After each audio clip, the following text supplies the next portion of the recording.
Hey, what's up everyone? This is Alan on Wheels back at it with another video. So in today's video, I'm going to be talking about, the top 5 sports cars. And when I say the top 5 sports cars, I don't necessarily mean the fastest in a straight line, but all around performance, handling, drivability, and all the aspects of driving. So not necessarily in a straight line, but all around the best performance car you can get for under $10,000.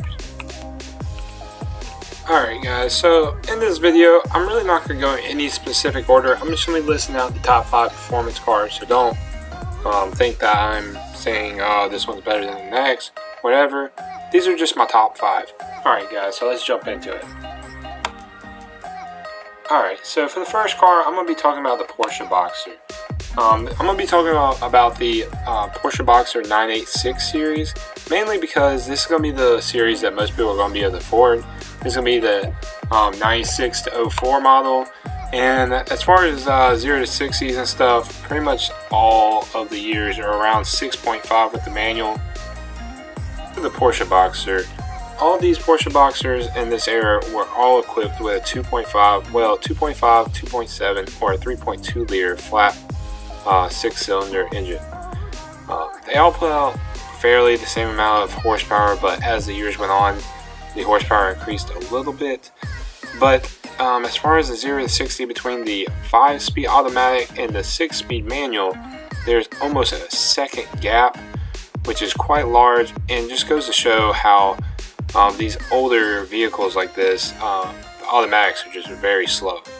So another thing to consider with the Porsche Boxster, it is the entry-level Porsche, but you are getting a Porsche. So with a Porsche, you're going to get top-notch engineering as far as drivability, handling. Probably the last thing I have to say about this, the Porsche Boxster, is it is not the most appealing looking vehicle out there. It's not the prettiest, but you get what you pay for. It's not the most expensive, but at the end of the day, it is a Porsche. It's going to handle like one. It's not going to be the quickest. It's rather slow, I guess, in today's terms. I mean, a Camry's quicker in this car, but you get what you pay for. It's going to be a fun car to have, and at the end of the day, you do own a Porsche. So for the next car is going to be one of my favorites, and a car that I definitely want to own in the near future, and that is the BMW M3 E36. Now, while this vehicle is rather old at this point, it still has a high level of performance, and the looks are, subjective, but I think they're still holding up as a pretty good looking car. So as far as the 95 to 99, that's really the years this was offered. In 95, you got about the most bare bone model. There was no airbags, there was less, I think it had drive-by-wire instead of the electric or whatever.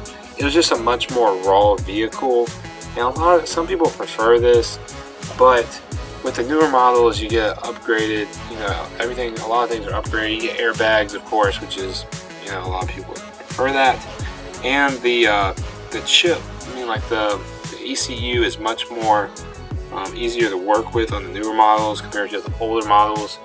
So, the difference between the years is pretty minimal, but there are some small things to consider.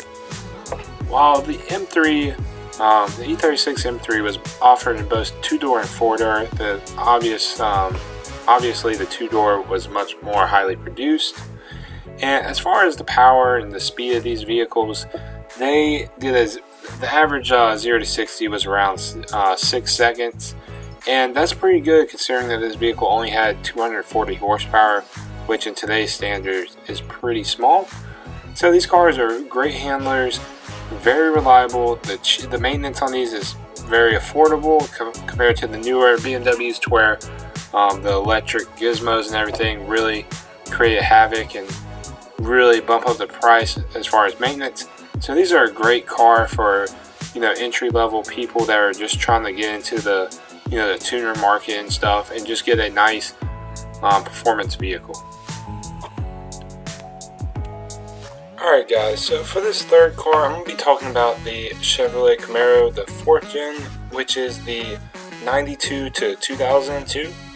And in this segment of Camaros, there's like two different ones.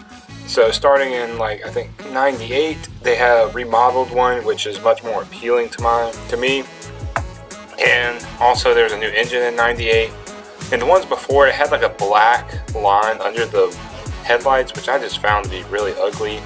So in the first years, from '92 to I guess '97, it featured an LT1 V8 or the 3.4 liter V6. Both of these options not the greatest compared to the next, the updated one. So definitely stick to the newer ones. They featured around a 5-second 0 to 60 in the newer ones with a 5.6 0 to 60. And this is for the, well, I guess they only offered the Z28 in the earlier model, but in the newer model they offered the SS and the Z28, with the SS being a little bit quicker. So ideally I would definitely go for the newer SS model, just because it's going to feature the LS1 motor, which is about 100 pounds lighter than the older LT1, and also is aluminum block, and it's just a very desirable engine, and they put it in a lot of different cars. People swap them in all types of cars, and you can get these for a pretty good price nowadays because of all the newer generations coming out, and they really aren't the most appealing cars, but it's a great power plant and definitely a good option. I would definitely stick to the V8 models, and I would also stick to a manual.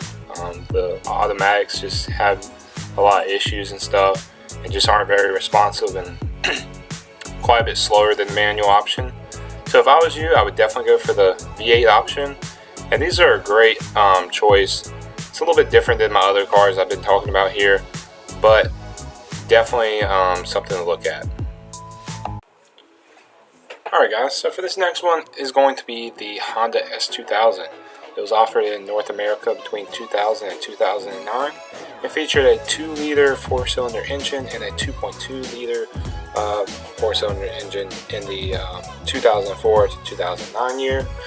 And for this engine was the most powerful naturally aspirated engine cylinder for cylinder at the time. So it puts out around 245 horsepower in both models, but a little bit more torque in the second generation, the AP2, just because of the larger displacement.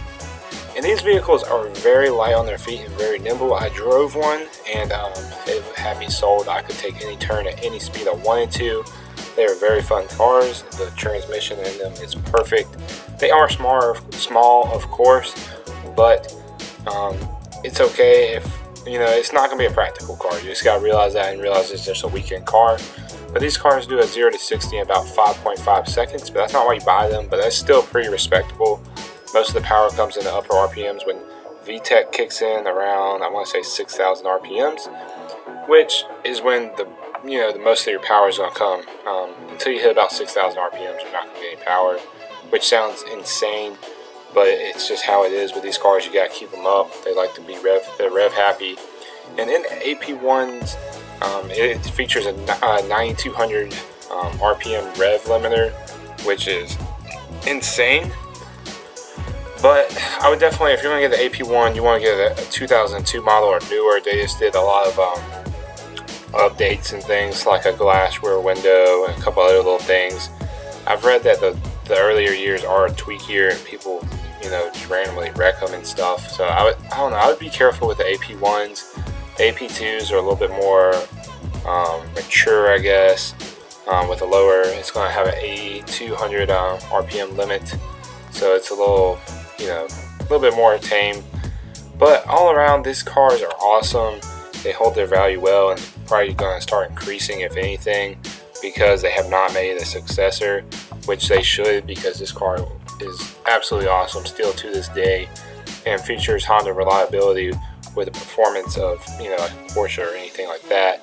It's honestly the funnest car I've ever driven, and if you have the money, I would definitely get one if you have a little spare money. So let's go to the next.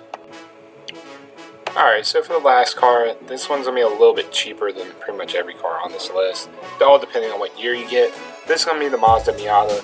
This is going to be what everybody says to get for your first manual. just, you know, the ultimate fun car.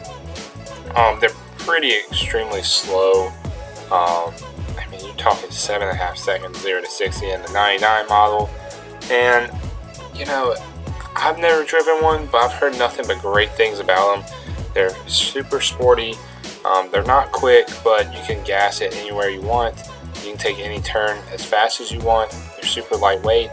The modifications for them are unlimited between suspension upgrades and possible turbo upgrades. Or if you want, I've seen people, they put LS1s in these cars. So it's all around just a great car for the money.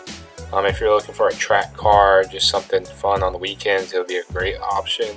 They are probably not the safest car, so if this is going to be something you're looking to, you know, daily or for a young kid, maybe not the best option. But if it's going to be your track toy or weekend toy, this would be a great option because of the modability and the cheap. The parts are super cheap for them because, you know, so many people buy them and mod them up. So if you're looking for a cheaper option, this is definitely the way to go. To kind of get you, you know, just get started. Alright everyone, so that's about it for this video. I hope you enjoyed it. I hope you got something out of it. If you could leave a comment, you know, tell me which car you think I should put in here. Or if you have one of these cars, tell me about it. I'd love to hear about it. I enjoy reading comments and replying. But that's about it, guys. If you could, please leave a like, comment, subscribe, and I'll see you next video. Summer.